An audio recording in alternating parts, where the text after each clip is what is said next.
Saúde os irmãos com a paz do Senhor. Amém. Graças a Deus, meus prezados irmãos, por mais essa oportunidade que nós temos aqui para adorar e louvar o Senhor. Deus já tem falado muito conosco através dos hinos e eu creio que Ele tem uma mensagem para nós nessa noite. Nós não queremos gastar muito tempo e queremos meditar em um texto da Bíblia que está no livro de Isaías, capítulo 45, versículo 22. Olhai para mim e sereis salvos, vós, todos os termos da terra, porque eu sou Deus e não há outro. Glória a Deus. Nós podem sentar. Com a graça de Deus, nesta noite, nós queremos falar sobre o plano da salvação. Como eu disse no início, nós não queremos demorar muito, faremos isso em poucas palavras. E para começar, é importante nós falarmos da origem do pecado. Vamos falar também das consequências do pecado, do castigo de Deus, da redenção e dos dois passos que o homem precisa para ser salvo. A Bíblia, meus prezados irmãos, lá no livro de Gênesis, relata a criação do homem. A Bíblia diz que o Senhor Deus fez o homem do pó da terra e soprou nele o fôlego da vida. E o homem então passou a ser uma alma vivente. E Deus colocou o homem no jardim do Éden. Mas Deus observou que não era bom que o homem estivesse só. Então Deus fez para ele uma companheira.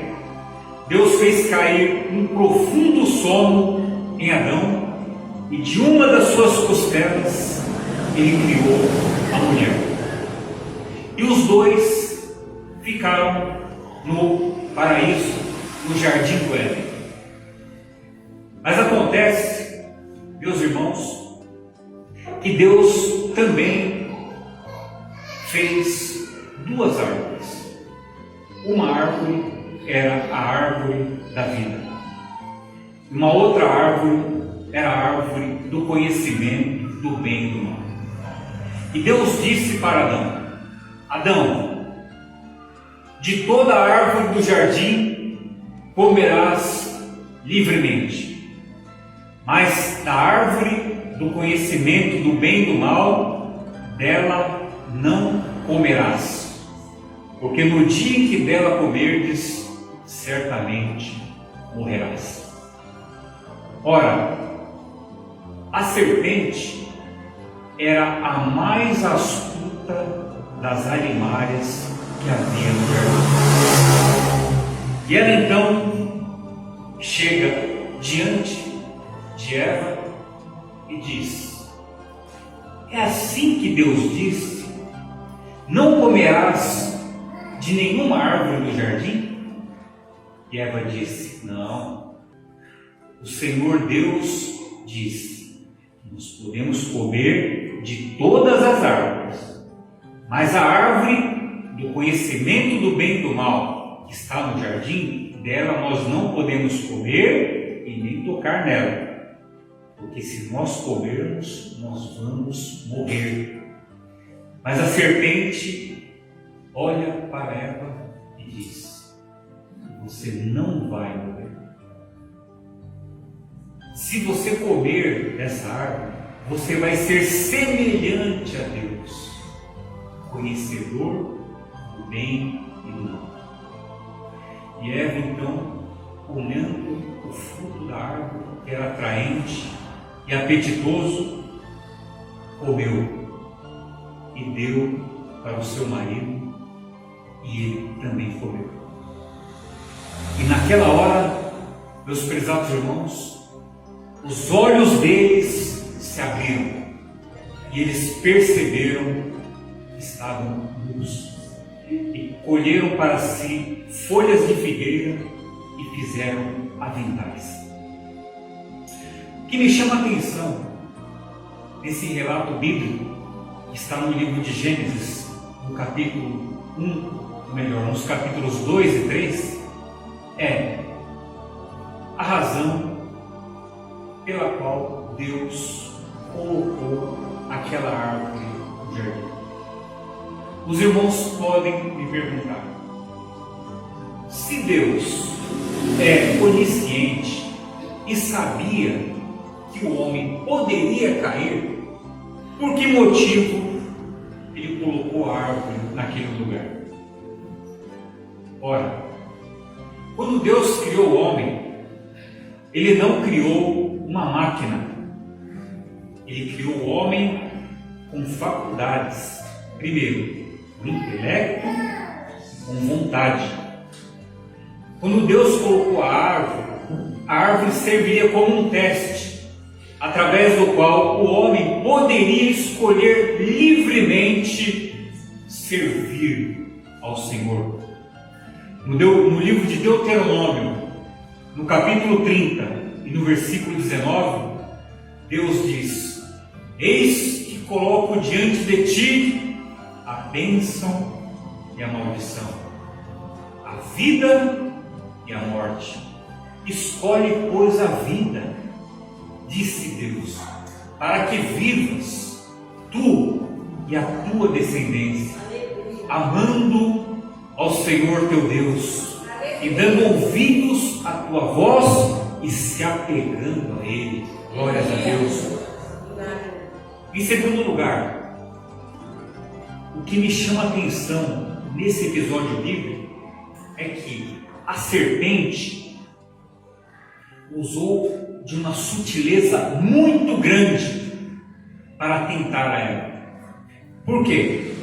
Primeiro, Eva é a mulher, e a mulher é o vaso mais fraco. Segundo lugar, ele esperou que a mulher estivesse sozinha. E ali a serpente coloca suspeitas no coração da inocente mulher. Suspeitas da bondade de Deus. Era como se ele estivesse dizendo: Deus não quer que você coma, porque Ele está retendo uma bênção de ti. Ele não quer que você seja igual a Ele. Então ela colocou dúvidas sobre a retidão de Deus e sobre a bondade de Deus. Mas após eles comerem, meus prezados irmãos, diz a Bíblia que os olhos deles se abriram. Eles receberam um conhecimento diferente daquele conhecimento que eles esperavam, porque o conhecimento que eles receberam fez com que eles sentissem medo de Deus. E a Bíblia diz que ao virar da tarde, Deus tinha prazer em conversar com Adão. E Deus, olhando ali no jardim e vendo que Adão não estava no lugar habitual, ele disse: Adão, Adão, onde estás? E Adão disse: Senhor, eu ouvi a tua voz clamar no jardim. Eu me escondi porque eu estava nu. Eu senti medo. E Deus disse: como tu sabes que estava nu? Acaso comeste da árvore que eu te disse, não comereis dela e nem tocareis nela? Sim, a mulher me deu e eu comi. E Deus olhou para ela e disse: por que fizeste isso? E ela disse: a serpente me enganou e eu comi. Deus então, nesta hora, profere 3 sentenças. uma para a serpente, outra para a mulher e outra para o homem. Para a serpente, Deus diz: porquanto fizeste isto, maldita serás mais do que todas as animais da terra. Sobre o teu ventre andarás e comerás pó todos os dias da sua vida. Porém, inimizade entre ti e a mulher, entre a tua semente e a sua semente. Esta te ferirá a cabeça e tu lhe ferirás o calcanhar. Para a mulher, Deus disse: multiplicarei a tua dor grandemente na hora do parto, e o teu desejo será para o teu marido, e ele te dominará. E para o homem, Deus disse: porquanto fizeste isso, a terra não te dará mais a sua força. Agora nela crescerá espinhos e cardos, e do suor do teu rosto comerás o teu pão, até que tu voltes para a terra, porque dela foste tomado, porquanto tu és pó, e em pó te tornarás. Glória a Deus. E nós vemos aí, meus prezados irmãos, que o pecado do homem gerou muitas consequências. Primeiro, a Bíblia diz que Deus criou o homem à sua imagem, conforme a sua semelhança. Mas o pecado arranhou a imagem de Deus no homem. Existe um versículo lá em Isaías que diz: perfeito eras em todos os teus caminhos até o dia em que se achou iniquidade em ti. O homem era perfeito até que se achou iniquidade nele. Mas o pecado gerou o chamado pecado original. Acontece, meus irmãos, que o efeito da queda se arraigou na natureza humana, e Adão transmitiu aos seus descendentes a inclinação para pecar. Veja que para pecar, o homem não precisa de professor. O homem peca naturalmente, porque ele é pecador já de nascimento. O salmista Davi, lá no Salmo 51, diz: eis que em iniquidade fui formado, e em pecado me concebeu a minha mão. Em Romanos, no capítulo 5, a Bíblia diz que por um homem entrou o pecado no mundo, e pelo pecado a morte, e a morte passou a todos os homens, porque todos pecaram. Então o pecado original se estendeu sobre toda a raça humana. Ele provocou dentro do homem uma discórdia interna. Paulo, que é um grande homem de Deus, ele disse: o bem que eu quero fazer, eu não faço, mas o mal que eu não quero, esse eu faço. Ora, se eu faço o mal que eu não quero, não faço eu, mas o pecado que habita em mim. Miserável homem que sou, quem me livrará do corpo desta morte? Sim, havia aí uma discórdia interna. E é por isso que Paulo também disse: andai em espírito, e não satisfaçam as concupiscências da carne, porque a carne milita contra o espírito, e o espírito contra a carne, para que não façais o que quereis. Meus prezados irmãos, quando Deus criou o homem, a Bíblia diz que Ele formou o homem do pó da terra, ou seja, uma natureza inferior. Mas Deus soprou no homem o fôlego da vida, natureza superior. E o plano de Deus é que a natureza superior prevalecesse sobre a natureza inferior. Mas o pecado gerou uma guerra entre essas duas naturezas. E qual delas vai prevalecer na nossa vida? A natureza espiritual ou a natureza carnal? Acontece, meus irmãos, que uma certa vez um homem tinha 2 cachorros. Ele colocava os 2 para brigar. Um cachorro era preto e o outro cachorro era branco. Se ele apostasse no preto, o preto ganhava.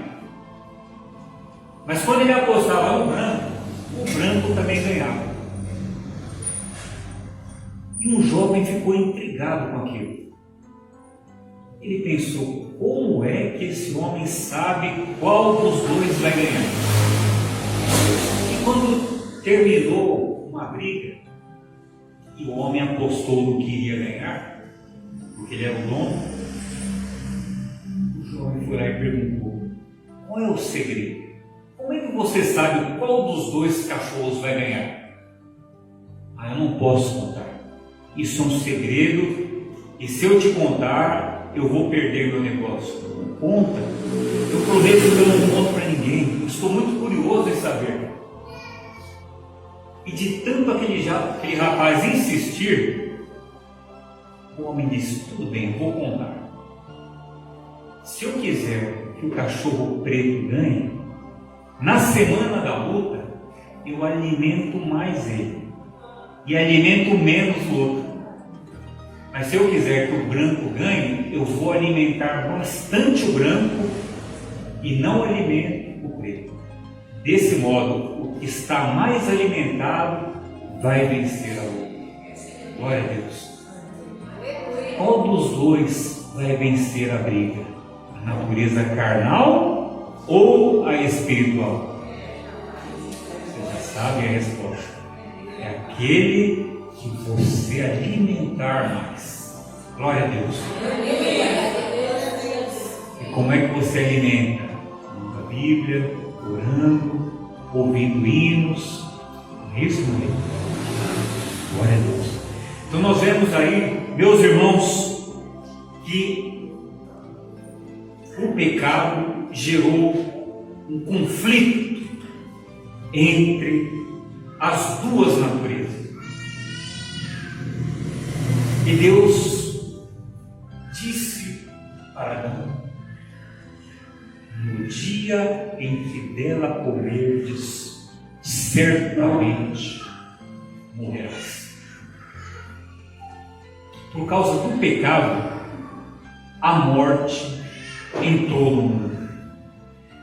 No livro de Romanos, capítulo 6, versículo 23, a Bíblia diz que o salário do pecado é a morte, mas o dom gratuito de Deus é a vida eterna por Cristo Jesus, o nosso Senhor. Glória a Deus. O homem foi criado para viver eternamente, mas a vida estava condicionada à obediência. Por isso que a árvore estava no jardim. O abecedário do homem começa com 3 letras, ou melhor, 4 letras. A, B, C, D. Mas o alfabeto de Deus é diferente. O, B, D, C. Glória a Deus.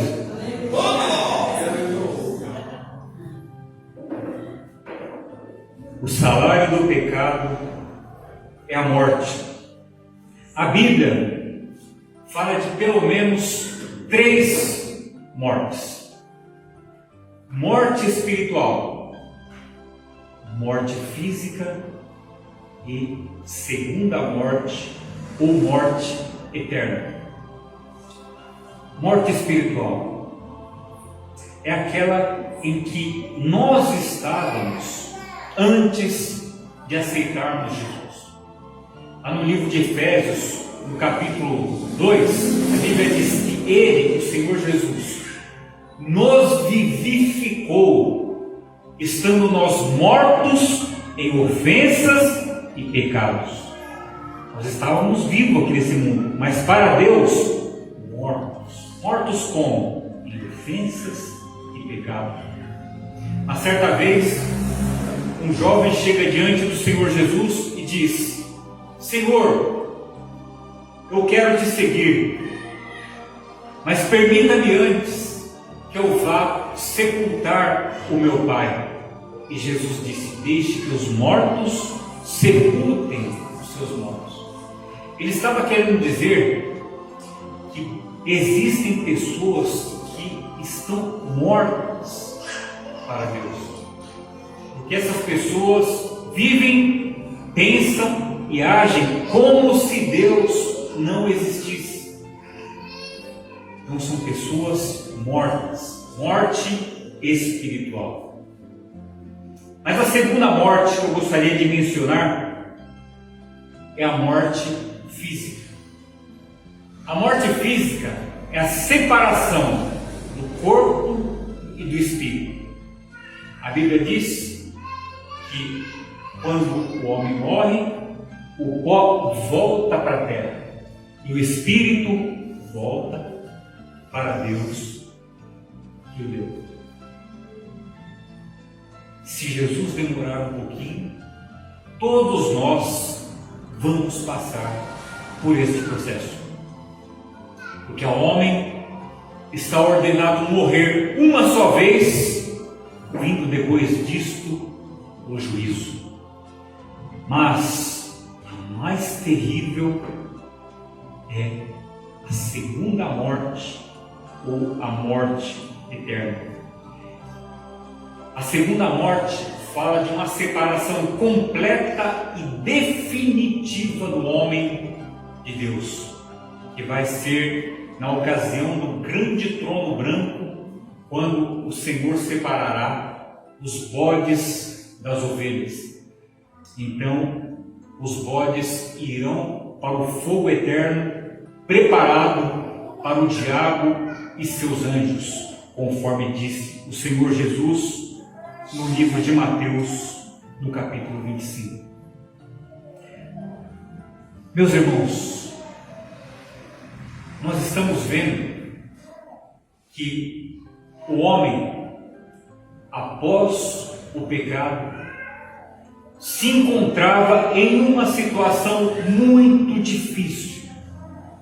Por quê? Porque entre o homem e Deus se formou um grande abismo. E o homem, por si só, não poderia chegar a Deus. Ele não tinha condições para fazer isso.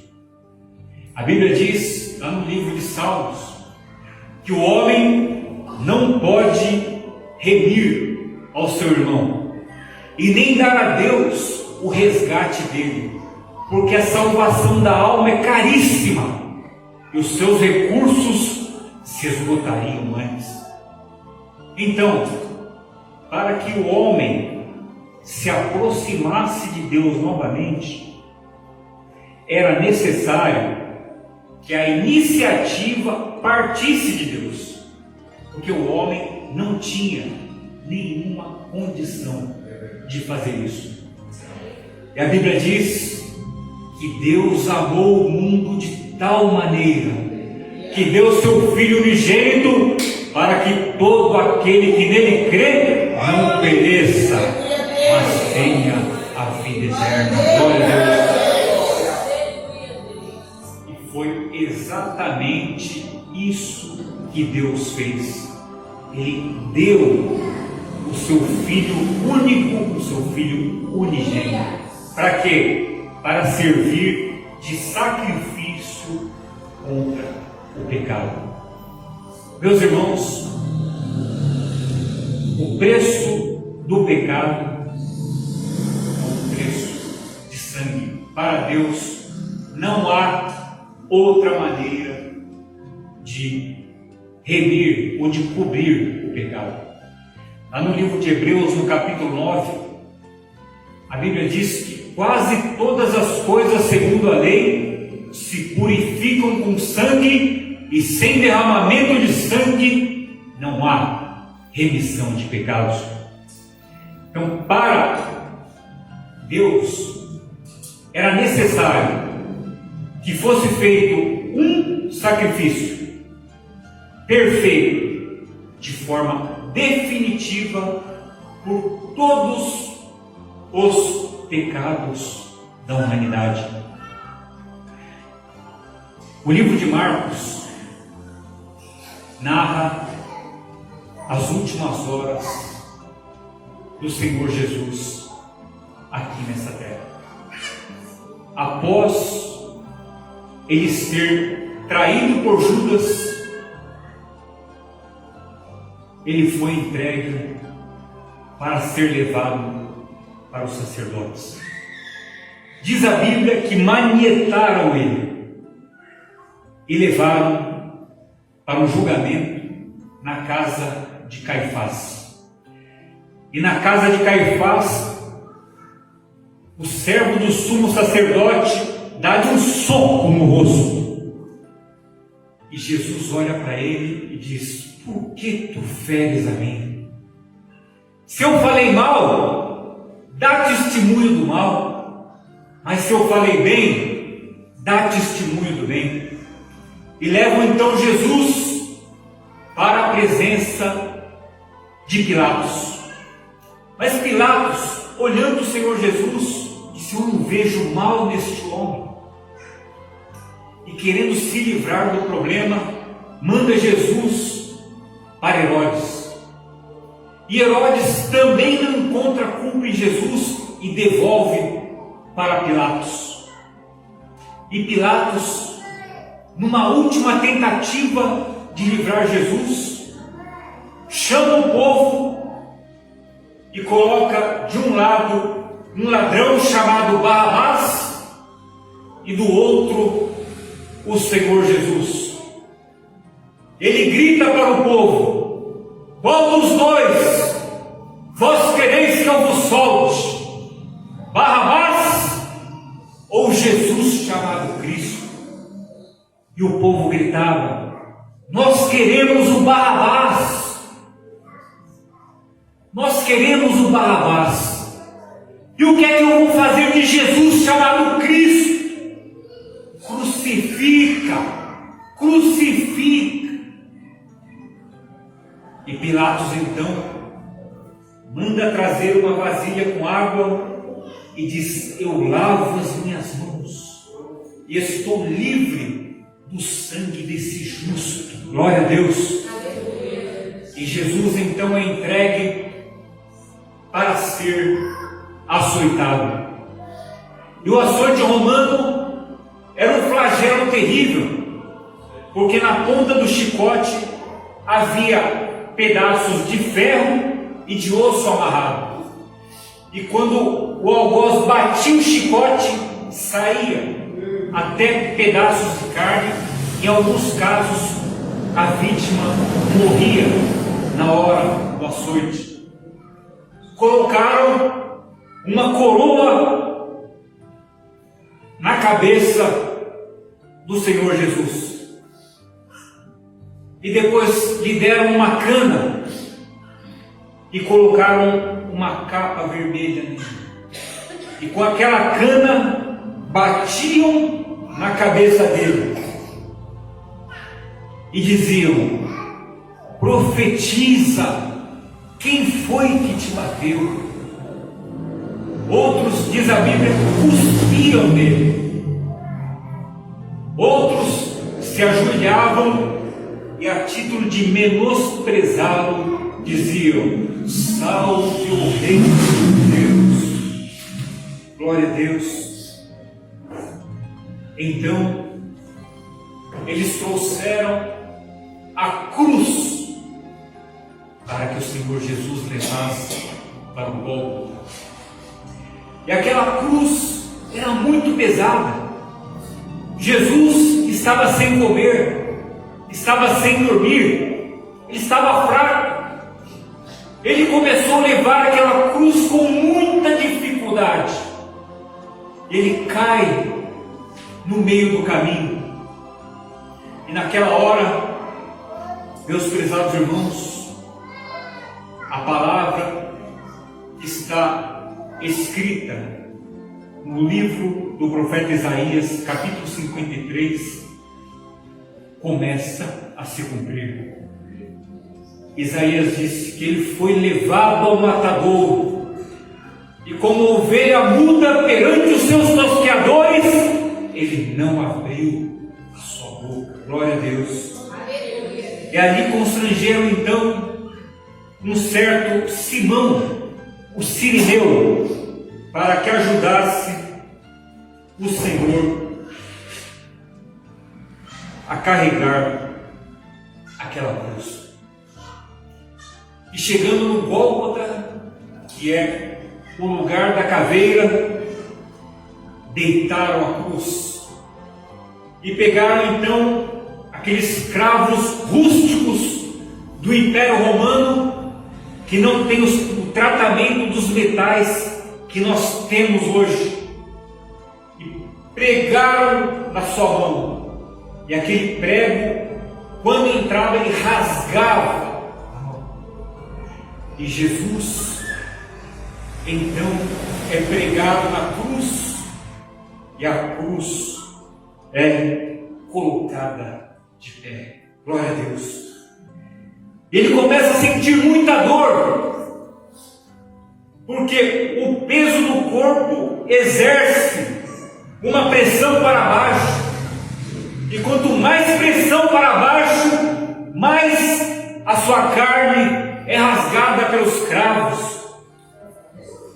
Ele começa a observar então toda a cidade, porque o monte é alto, e ali as pessoas passavam, e diz a Bíblia, meneavam a cabeça. Salvou os outros, mas a si mesmo não pode salvar. Se tu és o Cristo, desça da cruz. Ele ouviu aquilo, mas ele não desceu da cruz, porque ele sabia que daquela obra dependia a redenção de toda a humanidade. Glória a Deus. E entre a cruz do Senhor Jesus havia mais duas cruzes. Eram dois ladrões. E um deles ainda tentou persuadir o Senhor a descer da cruz. Ele disse: se tu és o Cristo, desce da cruz, salva a ti e salva a nós também.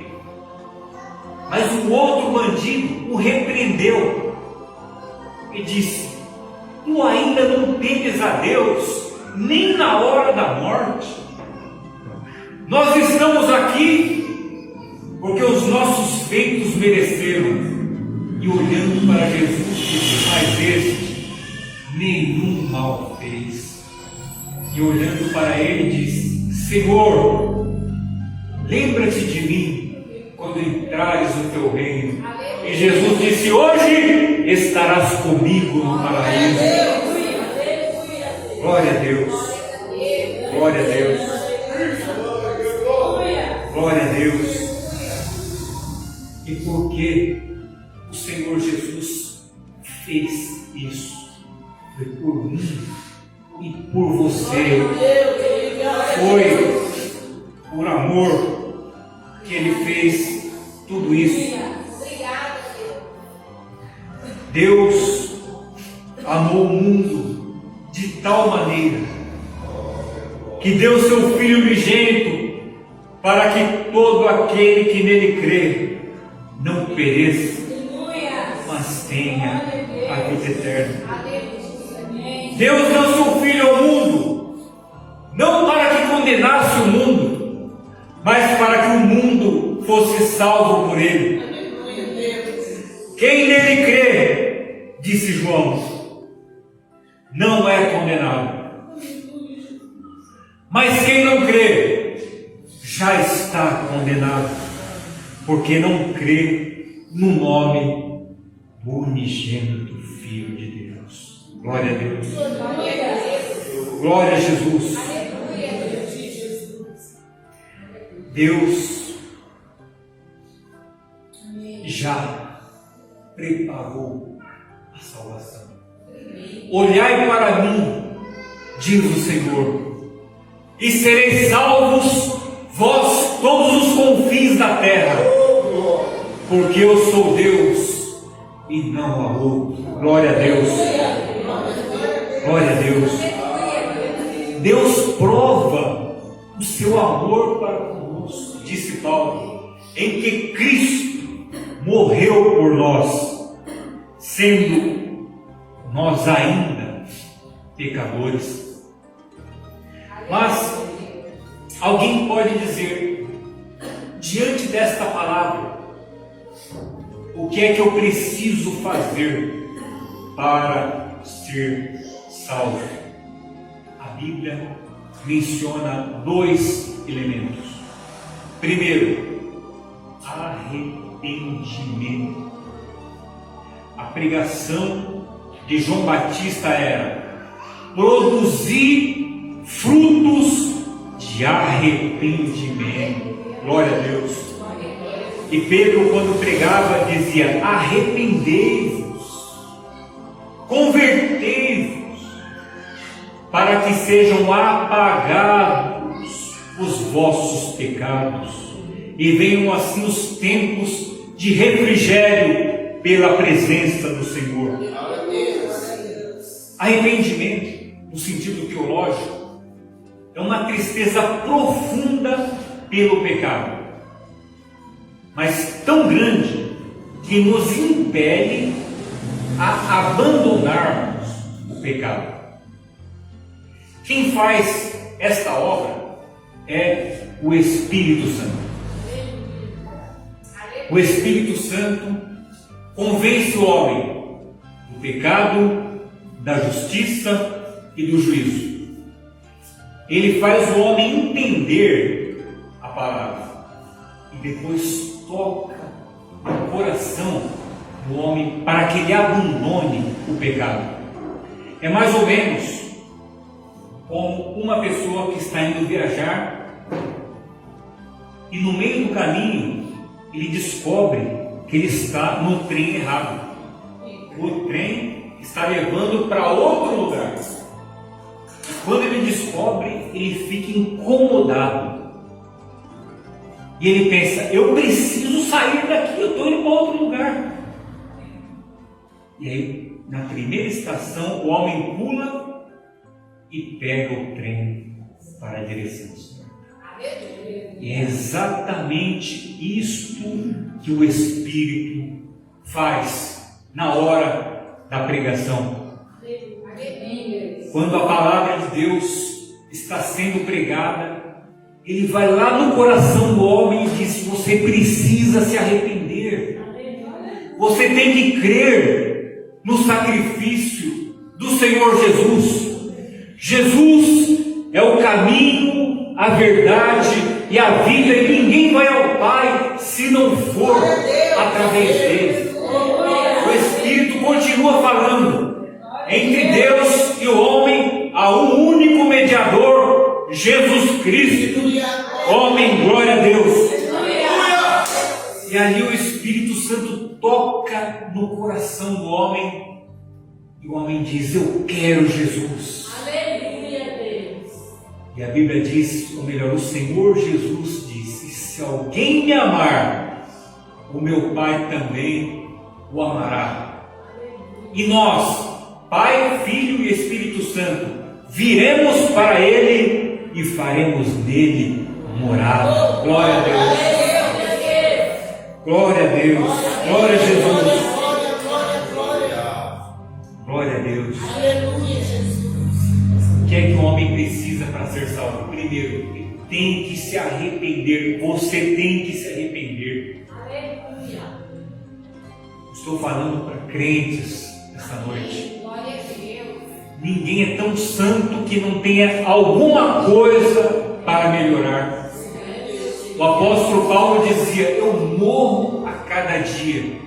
Em outras palavras, a cada dia eu deixo algum pecado. Você precisa se arrepender. Mas não só isso. Para ser salvo, o homem precisa também de fé.